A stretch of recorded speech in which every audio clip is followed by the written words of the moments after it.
Olá pessoal, tudo bem? Sou a professora Deise, estou aqui com vocês para trabalhar ar e ciclos atmosféricos. Aula passada a gente trabalhou o ciclo do gás carbônico e do oxigênio.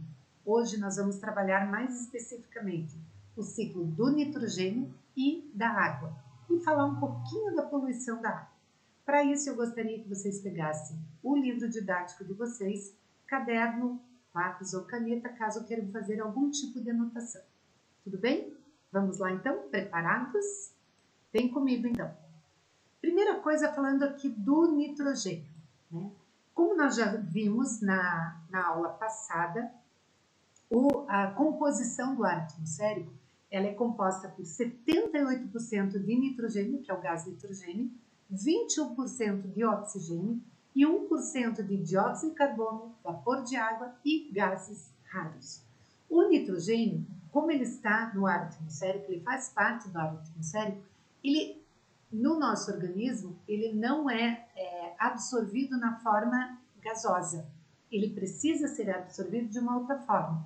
Como ele está no ar atmosférico, ele entra no nosso organismo pela inspiração e ele faz, como eu brinco dizendo, um tour pelo nosso organismo. A quantidade de nitrogênio que entra é a mesma quantidade de nitrogênio que sai. Por quê? Porque ele não faz parte da respiração humana. Ele não é assimilado no nosso organismo dessa maneira. Ele é assimilado de uma outra maneira. Mas vamos falar um pouquinho desse nitrogênio. Como que é essa composição química do nitrogênio? Então, para isso, eu puxei um pouquinho aqui, assim como eu fiz no gás carbônico, fiz no oxigênio, estou fazendo aqui também no nitrogênio. Nós temos aqui a fórmula química, que é o N2, essa é uma molécula formada pelo único elemento, que é o nitrogênio, porém ele aparece duas vezes. Lembra quando aparece duas vezes na aula passada, como é que a gente chama? A gente fala que existem dois átomos do elemento químico nitrogênio. Aqui a representação da fórmula estrutural, que a ligação é formada por uma tripla ligação, que isso vocês vão aprender o porquê de uma tripla ligação lá no 9º ano. E aqui um modelo espacial, onde a gente representa essas bolinhas ou esferas do mesmo tamanho e da mesma cor, justamente porque é o mesmo elemento. Como nós já vimos, o nitrogênio é o que está em maior quantidade na atmosfera.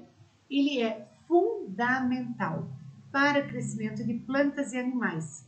Só que ele participa da composição de substâncias essenciais. Quais são essas substâncias? As proteínas. Então, o nitrogênio está presente nos aminoácidos. Esses aminoácidos é que vão formar as proteínas. Isso é importante para o desenvolvimento de seres vivos. Nos oceanos, existem algas microscópicas que elas ficam flutuando na água e que elas tornam esse nitrogênio assimilável para outros seres vivos. Então, esse falando um pouquinho do nitrogênio. Como que nós encontramos, então? O nitrogênio presente no solo tem relação direta na composição de substâncias. Isso para o crescimento das plantas e também dos animais, que alimentam os animais e produzem as proteínas para o desenvolvimento de seres vivos. Aqui alguns alimentos que são ricos em proteínas.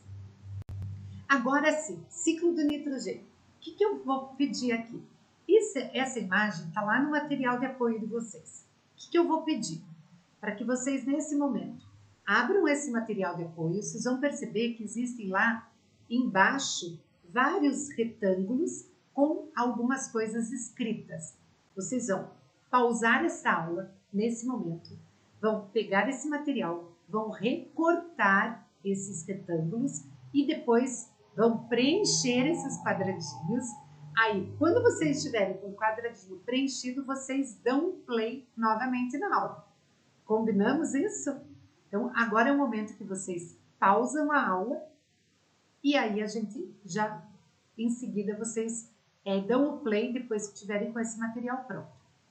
Combinado? Confio em vocês, hein? Vamos lá, então. Após fazer esse material, como eu pedi para vocês, Nós vamos agora seguir uma sequência de como ocorre o ciclo do nitrogênio. Nós sabemos que o nitrogênio ele vai participar aí da formação das proteínas. Só que para chegar até aí, como que nós vamos fazer isso? Então vamos lá.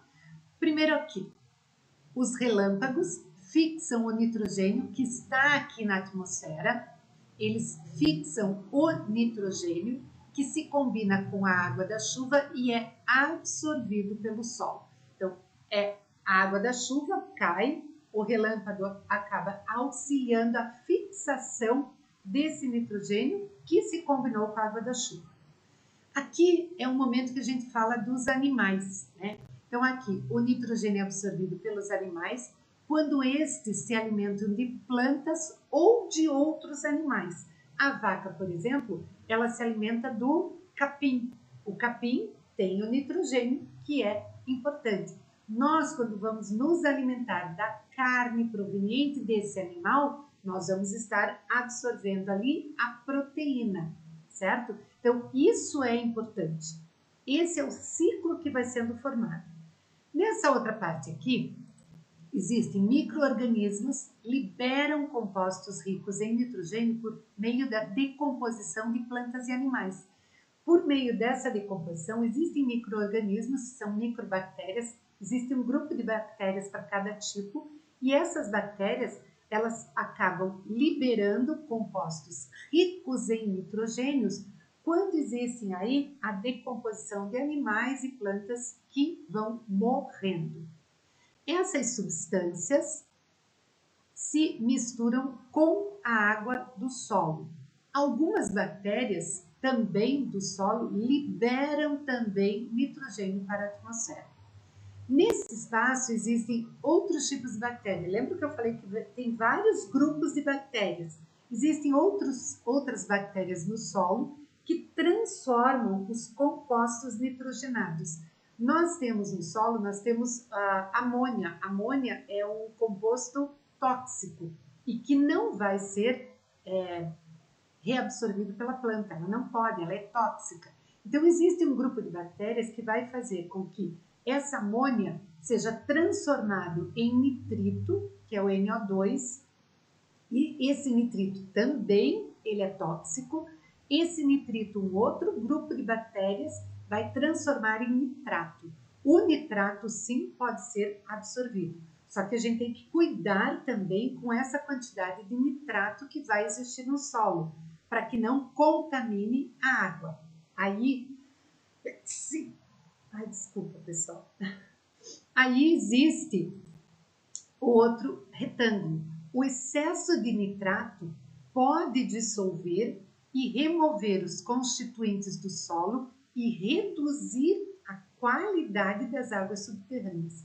Então, também tem que ser controlado isso. Aqui nós temos, é fundamental, ó, o que eu estava dizendo, gerenciar os níveis de nitrogênio para garantir o crescimento das plantas e evitar problemas ambientais.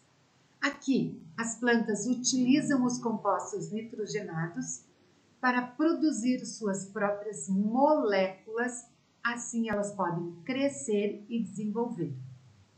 Este outro, as plantas absorvem os compostos que contêm nitrogênios do solo e aqui o que eu estava dizendo para vocês, o nitrogênio é um elemento essencial para a formação dos aminoácidos. Lembra que eu falei?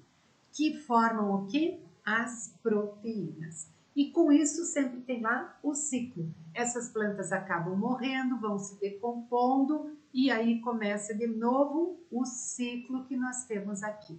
Esse é o ciclo do nitrogênio, importantíssimo para os seres vivos. Espero que vocês tenham acertado aí. Quem parou realmente e que fez, espero que tenham acertado. O importante agora é pegar esse material, colar no caderno de vocês para poderem estudar esse ciclo do nitrogênio. Tudo bem? Continuando então. Agora vamos falar um pouquinho da água. Fórmula química da água é o H2O. Nós temos os elementos hidrogênio e oxigênio. Em que proporção? 2 átomos de hidrogênio para 1 de oxigênio. Olha aqui a forma estrutural. Depois vocês vão entender por que ela é dessa maneira, mas é uma fórmula estrutural. E o modelo espacial, 2 hidrogênios para 1 oxigênio. Nós sabemos que a água, ela está presente, ela é essencial para os seres vivos. Todo tipo de atividade que a gente vai fazer, nós necessitamos dessa água. As quantidades, elas vão variar de um organismo para o outro ou de um ecossistema para o outro, mas sempre sendo essencial para o desenvolvimento da vida. Claro que por essa razão nós temos que cuidar e não desperdiçar água. Aqui na região sul nós estamos com um problema de seca muito grande e nós estamos tendo que fazer rodízio de água para que a gente não tenha problema de abastecimento. Já estamos com problema. Isso não quer dizer que só o sul tem que cuidar. Todas as regiões precisam cuidar, porque a água não pode ser desperdiçada. Na hora que você vai escovar o seu dente, na hora que você vai lavar a louça, na hora que você vai tomar um banho, sempre cuidar. Escovou os dentes, enquanto está escovando, desliga a torneira. Enquanto está ensaboando lá a louça ou alguma coisa, desliga a torneira, fecha a torneira. Não é desliga, é fecha a torneira. Isso para evitar desperdício, que a água acabe indo embora e a gente não está usando. Tudo bem? Olhem só, a água, os oceanos cobrem 71% da superfície do planeta Terra e representa quase 98% da água existente. Olha, 97,5% é água salgada, 2,5% é água doce. Então vejam que a quantidade de água doce que nós necessitamos, que os seres humanos utilizam, que eles precisam consumir, é apenas 2,5%, distribuída como água subterrânea, glacial, rios e lagos e na atmosfera. Então nós temos aí uma quantidade bem pequena de água doce, por isso cuidar com o desperdício. Olha só que interessante, se juntássemos toda a água da Terra em uma esfera, essa esfera não iria cobrir a Europa. Se nós juntássemos toda a água presente no ar atmosférico, a esfera seria um pouquinho maior do que a água na forma líquida. Então essa água presente, vapor d'água presente no ar atmosférico, ficaria uma esfera um pouquinho maior. Vejam só, comparado com o planeta. Vejam a quantidade. Desperdiçar, jamais. Cuidando, temos que cuidar da água. Aí o ciclo da água, esse é um pouco mais tranquilo, vocês já devem conhecer bem. Temos lá evaporação ou transpiração, né? Essa transpiração também feita por animais e vegetais. Isso vai fazer o ciclo. Então a água evapora, ela condensa e acaba precipitando na forma de chuva. Evapora, condensa, precipita. Evapora, condensa, precipita. E aí vai formando o que nós chamamos de ciclo da água. Também pode ser de acordo com a sublimação. Lembrando, sublimação é quando ocorre a mudança direta do estado sólido para o gasoso. Então, o gelo acaba virando direto gasoso. Isso por aquecimento, por alguma coisa que na aula que vem a gente vai trabalhar um pouquinho com efeito estufa, aquecimento global e coisas assim. Então, isso vai acontecendo. Mas é o mesmo processo. Ela acaba entrando na forma de gás, condensa, aqui no caso, e precipita. A sublimação também, ela acaba depois condensando, precipitando na forma de chuva. Então, esse é o ciclo da água. Falando um pouco do consumo da água, vejo que 70% da quantidade é utilizado na agropecuária, 22% usado em indústria, 8% é uso doméstico. Esse é o consumo da água que nós temos. Cuidar também com a poluição, né? Essa quantidade que não só o ser humano, nós somos responsáveis por isso daqui, principalmente. Os nossos rios estão doentes, os nossos rios praticamente estão mortos pela quantidade de poluição. Além do lixo doméstico, existe também o esgoto doméstico e existe também uma poluição industrial. Então vejam o quanto nós, seres humanos, estamos matando essa água que nós necessitamos para a nossa sobrevivência. Então nós temos que cuidar. A poluição também nos mares e oceanos, a quantidade, olha aqui, ó, de pneu, borracha que foi jogada no fundo do mar. Também temos outras coisas, mas aqui borracha. Aqui uma tartaruga, por causa de redes ou alguma coisa que está sendo jogada, o plástico, o animal não entende que o plástico não é alimento, ele vai acabar se alimentando e acaba morrendo porque ele não consegue digerir isso, ou também essa poluição resultante de quando derrama um acidente, alguma coisa, petróleo ou óleo ou alguma coisa e acaba prejudicando os animais, provocando aí, provocando acidentes ambientais gravíssimos.